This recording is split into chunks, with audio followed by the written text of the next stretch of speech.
शादी हुई है और आपका पार्टनर आपके साथ है, उसके लिए आपको वक्त निकालना है, चाहे आप कितने मसरूफ़ हैं। भाई आप 24 आवर्स काम कर रहे हैं, लेकिन कुछ लम्हे आपके पास ऐसे ज़रूर मौजूद होंगे जिसमें आपके पास अपने लिए स्पेसिफिक टाइम होगा।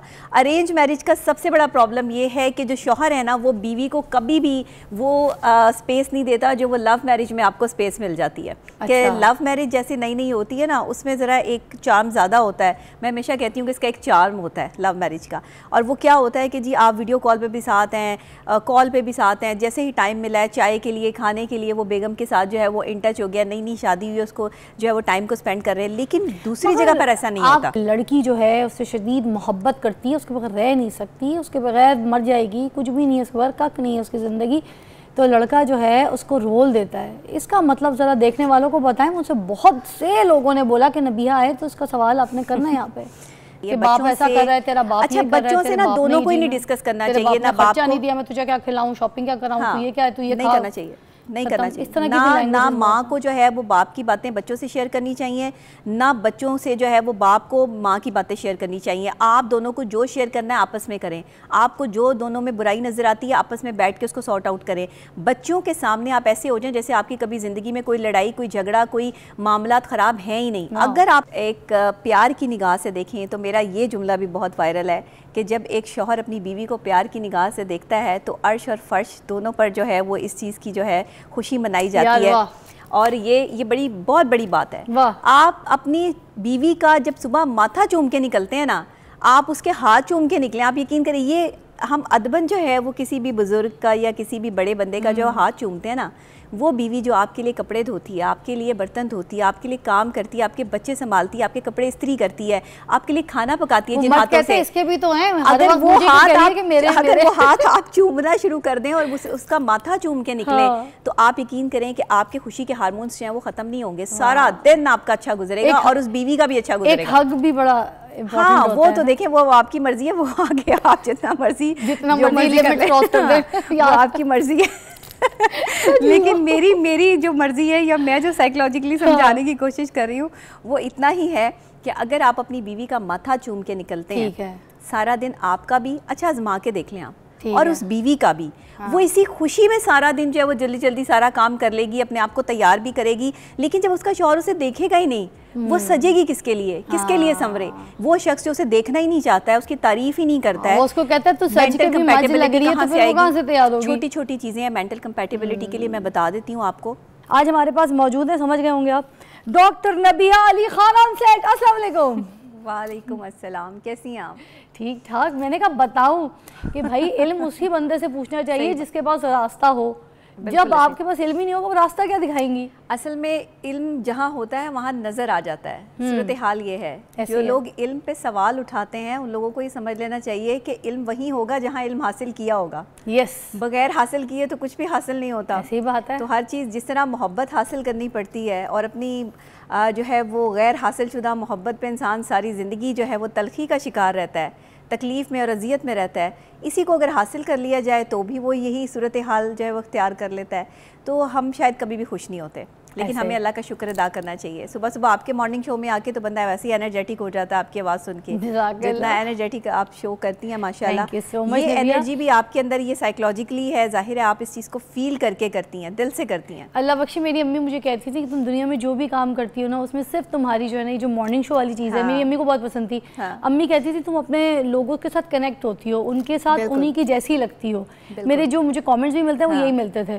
तो बाकी किसी काम में शायद मैं कनेक्ट नहीं होती, इधर मुझे लगता है मैं कनेक्ट हो जाती हूँ। आपका दिल है ना, यहाँ दिल अटैच हुआ हुआ है, दिमाग जो है वो सारी चीजें जो है वो एक्सेप्ट कर रहा होता है। जैसे आपका दिल करता है पूरे माशरे को सुधार दिया, आपने बेड़ा लिया हुआ अपने कंधों पे। असल में ये बहुत बड़ा जहाद है। मैं आपको सच्ची बात बताऊं, मियाँ बीवी की मेंटल कंपैटिबिलिटी के हवाले से बात भी करना इतना सेंसिटिव टॉपिक है कि जिस पे आप कोई भी अल्फाज इस्तेमाल करेंगे, या जैसे मैंने जो है वो रिलेशनशिप के हवाले से ये काम शुरू किया है पाकिस्तान में, आप यकीन करें पाकिस्तान में नहीं, पाकिस्तान से बाहर भी बहुत सारे लोगों ने अपने रिश्ते को निभाने की कोशिशें शुरू कर दी हैं। वहाँ जहाँ पर लोग ये सोच ही नहीं सकते थे कि 20-20 साल हो गए उनकी शादी को और वो कभी एक दूसरे के लिए कंपैटिबल हो ही नहीं सकते, वो भी मुझसे रब्ता करते हैं कि हमारी गलती कहाँ पर है। अरे वाह, आज तक गलती नहीं समझ सके लोग। भैया कोई बताने वाला नहीं है ना, घर में कोई नहीं बोलता, सास ससुर नहीं बोलते, कोई काउंसलिंग नहीं करता, किसी का घर खराब होता है कहते हैं हो, बल्कि और फूट आग लगा के तो उसकी तबाही कर देते हैं। मेरा सवाल ये है कि जब शादी के लिए कंपैटिबिलिटी इतनी ज़रूरी है ना भैया,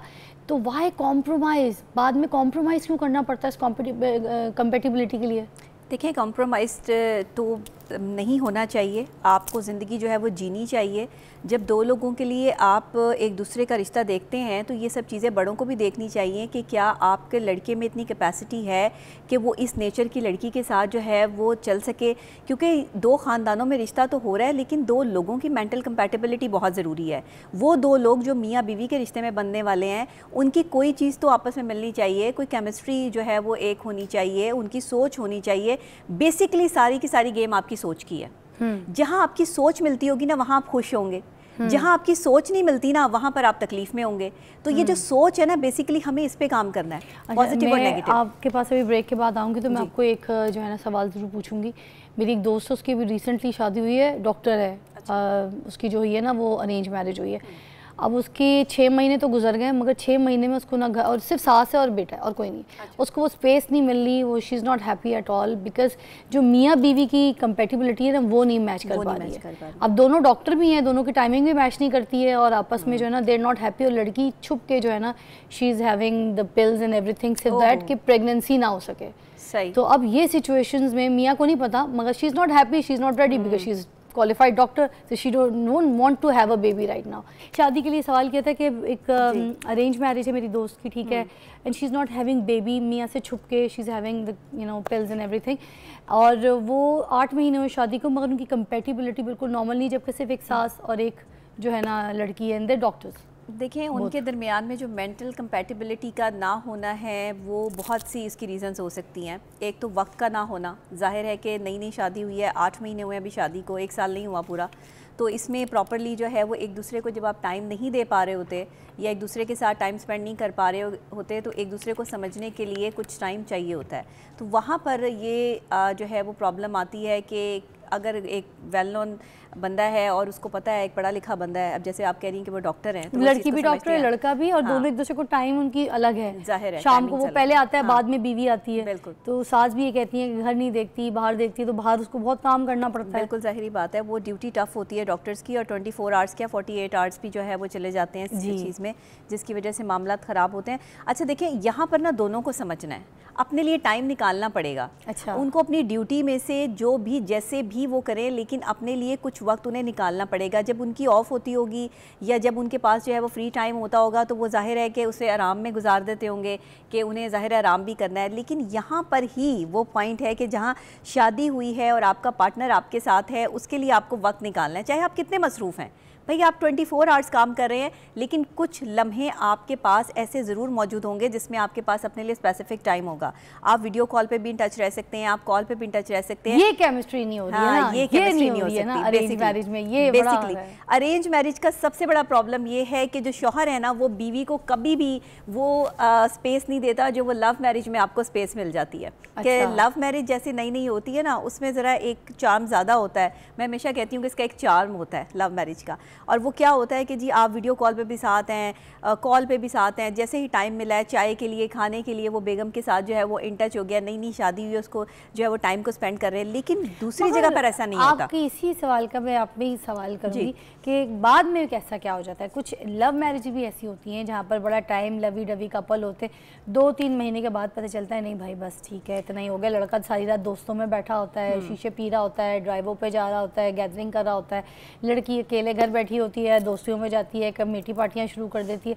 कंपैटिबिलिटी किधर चली जाती है? कंपैटिबिलिटी को तो आपको खुद ही क्रिएट करना पड़ेगा। कंपैटिबिलिटी होता नहीं है बंदा एक दूसरे का। 3 महीने के बाद एकदम से डिसाइड किया नहीं, 3 महीने बाद खत्म। देखिए, जब आप शादी से पहले, लव मैरिज में शादी से पहले आपने बहुत ज़्यादा टाइम साथ स्पेंड किया हो, बहुत ज़्यादा जो है वो आप एक दूसरे के जो है वो सर पे चढ़ के रहते हो, एक दूसरे से बातें बहुत करते हो, कितनी बातें कर लेंगे, कुछ स्पेस देनी पड़ती है हर किसी को। अच्छा, आपको थोड़ा सा स्पेस रखना पड़ता है। अच्छा, अगर आप हर वक्त किसी के सर पे सवार रहेंगे, हर वक्त किसी से बातें करते रहेंगे, तो वो बंदा भी जो है परेशान हो जाएगा। और शादी के बाद तो बस आप उसे मुयस्सर आ गई हैं तो बस दैट्स इट, बात खत्म हो जाती है। मर्द की ये प्रॉब्लम है, अवेलेबल नहीं होना है, चाहे लड़का या लड़की दोनों, हर वक्त अवेलेबल नहीं होना आपको। यानी कि आप, वो कहते हैं ना कि बार बार कहीं जाओगे तो इज्जत में कमी आ जाएगी। ये बार बार किसी के दिल में भी जो है वो चक्कर लगाओगे ना तो फिर आपकी इज्जत में कमी आ जाएगी। दिल में रहने के भी कुछ तरीके कार और आदाब होते हैं। आप ही की एक बात जो बहुत आप कहती भी होती है कि अगर लड़के को ये पता चल जाए कि लड़की जो है उससे शदीद मोहब्बत करती है, उसके बगैर रह नहीं सकती, उसके बगैर मर जाएगी, कुछ भी नहीं है उसके बगैर, कक नहीं है उसकी ज़िंदगी, तो लड़का जो है उसको रोल देता है। इसका मतलब ज़रा देखने वालों को बताएं। मुझसे बहुत से लोगों ने बोला कि नबिया आए तो इसका सवाल आपने करना है यहाँ पे। देखें, ये बहुत सारे लोगों ने मुझसे भी पूछा कि ये कैसे होता है। अगर आप अपनी ज़िंदगी का मुवाजना करें, मैं हमेशा बात करती हूँ जो ज़्यादा होता है आपके माशरे में ज़्यादा हो रहा होता है। यहाँ पे मर्द की ये फितरत है कि जो चीज़ उसे मुयस्सर आ जाती है ना, वो उसे बिल्कुल ऐसे कर देता है जैसे उसकी ज़िंदगी में उसकी कोई वैल्यू ही नहीं है। और ख़ास तौर पे औरत की मोहब्बत को वो संभाल के रखना चाहता है, लेकिन हमेशा औरत को ये बॉदर करवाता है, औरत को ये बताता है कि तुम्हारी मोहब्बत मेरे लिए उतनी इंपॉर्टेंट नहीं है। दैट्स इट, तुम करती हो मोहब्बत अच्छी बात है, लेकिन उसके बगैर रह नहीं सकता। उसके बगैर रह नहीं सकता। जो है ना मर्द पसंद करता है, वही तो कह रही हूँ, उसके बगैर रह नहीं सकता। मेरा दूसरा जुमला उसके साथ कनेक्ट है। लॉयल्टी का फिर कैसे बताना है जब वो मोहब्बत नहीं बता सकती? इसकी वजाहत प्लीज देखने वालों को भी करें, मुझे भी करें। देखें, एक औरत जो है ना अपनी लॉयल्टी शो करती है अपने किरदार से।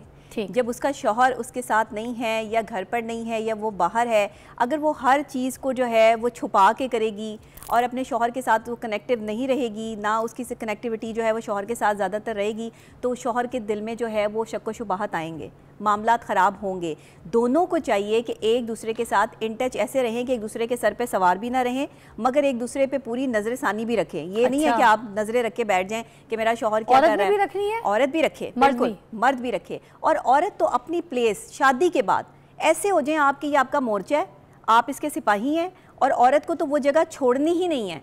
और मर्द को एक काम जो मर्द नहीं करते हैं कभी भी, नई शादी हो, पुरानी शादी हो, शादी को 50 साल गुजर जाएं, 20 साल गुजर जाएं, जितने मर्जी साल गुजर जाएं, एक चीज़ जो मर्द हमारे यहाँ नहीं करते, और वो ये है कि सुबह उठ के अगर आपको अपनी बीवी का चेहरा देखना पड़ रहा है तो आप उसमें फ्रस्ट्रेशन महसूस कर रहे हैं, डिप्रेशन महसूस कर रहे हैं, वही ना, जाहिर है आपको वही चेहरा देखना पड़ रहा है। तो उस चेहरे को क्यों ना आप खूबसूरती से देखना शुरू कर दें, नज़रिया तब्दील कर लें। हर चीज़ को देखने का अपना एक नज़रिया होता है। बेसिकली नज़रिए ही की सारी बात है। आप जिस नज़रिए से दूसरे शख्स को देख रहे होते हैं वो शख्स आपको वैसा ही दिख रहा होता है। अब होता है कि बराबर में अगर बाजू में बीवी सोई हुई है और उसने देख लिया तो ऐसे, और अगर बीवी ने नहीं देखा तो फिर ऐसे उठ के वॉशरूम जाएंगे। अच्छा, वही पल होता है जिस वक्त अगर आप अपनी बीवी को